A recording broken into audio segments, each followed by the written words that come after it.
Nakahinto ang tricycle at van na yan sa Pulilan, Bulacan nang tumbukin ng truck. Napunta sa kabilang lane ng tricycle at nasa pool ng kotse. Dumiretso ang kotse sa bangketa at nasagasaan ang dalawang babae kabilang ang isang 13 anyos. Dead on arrival sila sa ospital.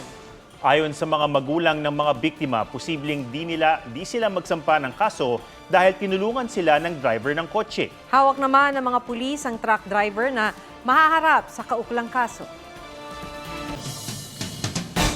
Mission accomplished ang Pilipinas sa paghahatid ng supply sa mga nakadestinong sundalo sa BRP Sierra Madre sa Ayungin Shoal.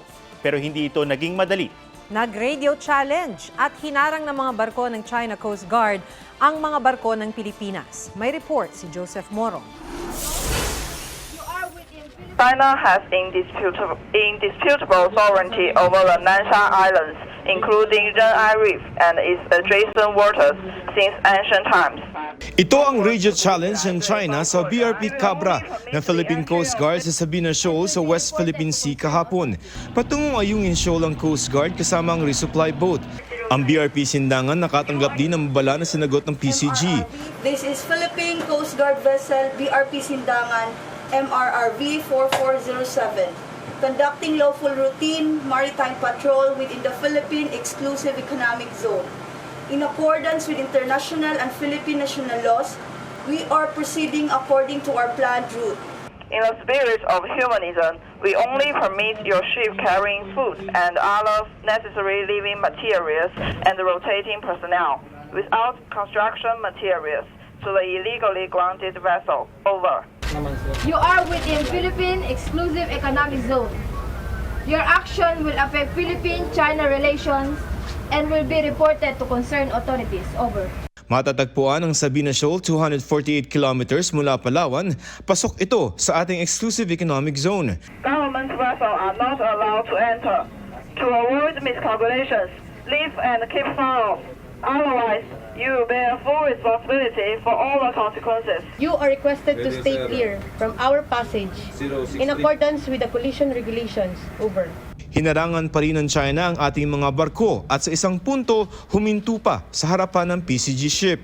Binundutan pa ng malaking barko ng China Coast Guard ang maliit na supply boat ng Pilipinas. Sa ere may umaaligid na eroplanong may nakalagay na Navy na ayon sa Agence France Presse TV ay isang P-8 Poseidon plane ng Amerika. Isang barko rin ng China Coast Guard ang tila nag-flex ng water cannon nito. Sir, nag-activate na ng water cannon si Mike 305. Sa kabila ng malapatintero sa dagat, nagtagumpay ang resupply mission sa BRP Sierra Madre. Pinabulaanan ng AFP na may naging usapan sa China. We don't need to make arrangements or even ask permission from them. Ang PCG naman may napansin. We have a very tiny vessel. They have humongous size of China Coast Guard vessel. So every time we capture that photo, they are being widely condemned in different parts of the globe. So they now modified their style. They deployed smaller vessels. Kaninang hapon, nakabalik na sa Palawan ang dalawang resupply boats. Meriendang pizza at ice cream ang sumalubong sa mga sundalong mataas ang moral. Joseph Morong, nagbabalita para sa GMA Integrated News. Tinanggal muna sa pwesto ang mahigit 30 pulis sa Pasay City, Iloilo, kabilang ang kanilang hepe. Dahil yan sa umano'y pagtatanim ng mga armas sa niraid nilang bahay. Sa raid noong August 12, nakuha ang iba't ibang uri ng baril, mga bala at granada sa bahay ng magkapatid na sina Neptali at Philippine Army Staff Sergeant Jeffrey Barrios. Ang magkapatid, idinadawit sa umano'y pamamaril sa bayan ng San Enrique noong July 30. Giit ng asawa ni Jeffrey, planted o itinanim lang ng mga pulis ang mga armas na nakuha sa bahay. Nawawala rin daw ang itinago nilang 135,000 pesos. Pero sabi ng Iloilo Provincial Police at Police Regional Office 6, lehitimo ang kanilang operasyon. Mananatili muna sa Iloilo Police Provincial Office ang mga pulis habang iniimbestigahan. Hindi pa sila nakapagbigay ng pahayag. Arestado naman si Neptali habang nasa kustodiya ng Army si Jeffrey. Wala pa silang pahayag.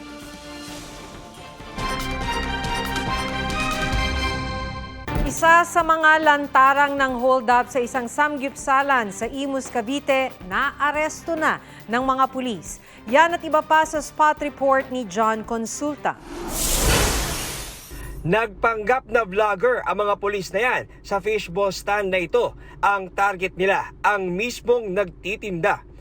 Isa siya sa 6 na lalaking ng hold up sa isang samgyupsalan sa Imus, Cavite noong Lunes. Ang role niya doon, siya din ang nagsabi na pagka may nalampasan na may napansin siya na hindi nakapkapan ng mga nauna, siya yung huling kumakapa, kumukuha ng mga items doon. Ang isa sa mga suspect, nagbanta pang babarilin ang isang biktima. Ang lalaking naka-black and white stripes ang lumalabas na leader ng grupo. Dala po siguro ng matinding pangangailangan lang. Malaki po sir ang pagsisisi ko. Taos puso po ako humingin tawad. Patuloy ang pagtugis sa 5 pa. Tapyas ang muka at may hiwa pa sa leeg. Yan ang tinamo ng asong ito matapos pagtatagain ng isang lalaki sa Zamboanga City. Ayon sa may-ari ng aso, nagalit umano ang kapitbahay niya dahil kinain daw ng aso ang alagang manok nito. Balak niyang kasuhan ang kapitbahay dahil sa nangyari. Ginagamot ngayon ng aso na kinailangan pang lagyan ng tubo para mapakain. John Consulta, nagbabalita para sa GMA Integrated News. Dumalaw si Pangulong Marcos sa burol ni Department of Migrant Workers Secretary Susan Toots Ople. Pasado alas 7 ng gabi nang dumating siya kasama si First Lady Liza Araneta Marcos sa Heritage Park sa Taguig. Sinalubong sila ng ilang opisyal ng kagawaran. Nakausap din ng Pangulo ang mga naulilang kaanak ni Ople. Pumanaw kahapon si Ople sa edad na 61. Samantala, nag-adopt naman ng resolution ng Senado bilang pakikiramay sa mga naulila ni Secretary Ople at para kilalanin ang kanyang mga naging ambag sa labor sector at sa kapakanan ng mga migrant workers.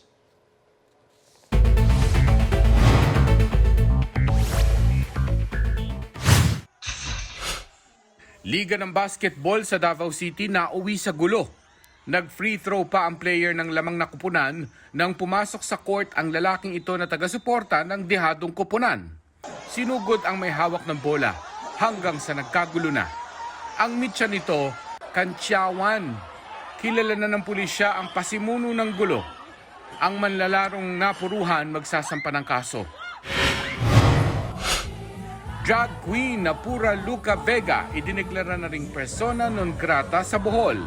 Anila ang kawalang respeto at offensive na paglalarawan sa religious figures ay hindi nakakahikayat sa pagsulong ng pagkakaisa at pagrerespeto sa isa't isa. Nauna nang idineklarang persona non grata ng 8 iba pang lugar si Vega. Dati na itong kinundina ni Pura, hindi raw niya intensyong mambastos. Giit niya, drag is art. Dole hindi tatanggalin ang work from home setup. Depende na raw sa usapan ng employer at mga empleyado ang pagpapatupad nito. Naniniwala ang Dole na malaking tulong pa rin ang hybrid setup.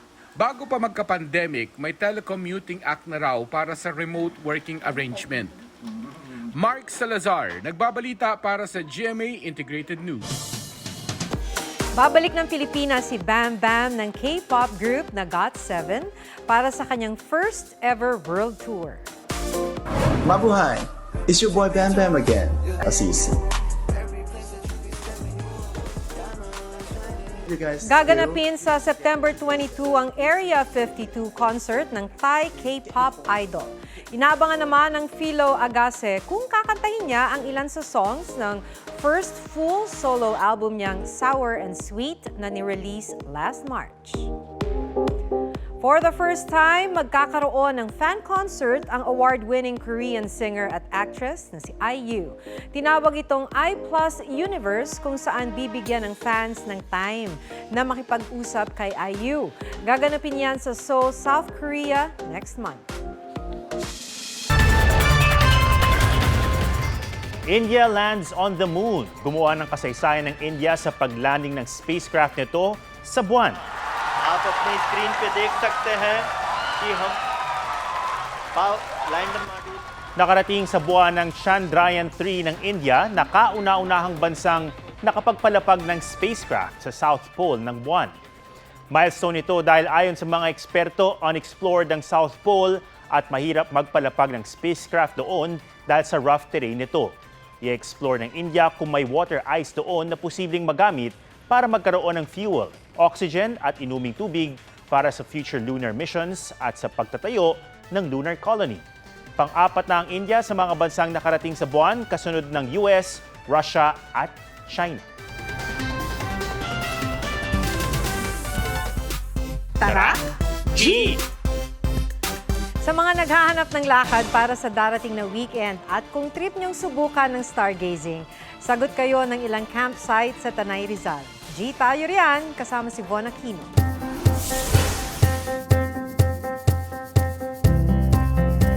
Kung trip mong mag-stargazing kasama ang loved one na hindi lalayo ng Metro Manila, perfect dyan ang Tanay Rizal. First up, ang nature camp na ito may 360 degrees roof deck kung saan pwede pa kayong humiga ni sweetheart para sa mas magandang view.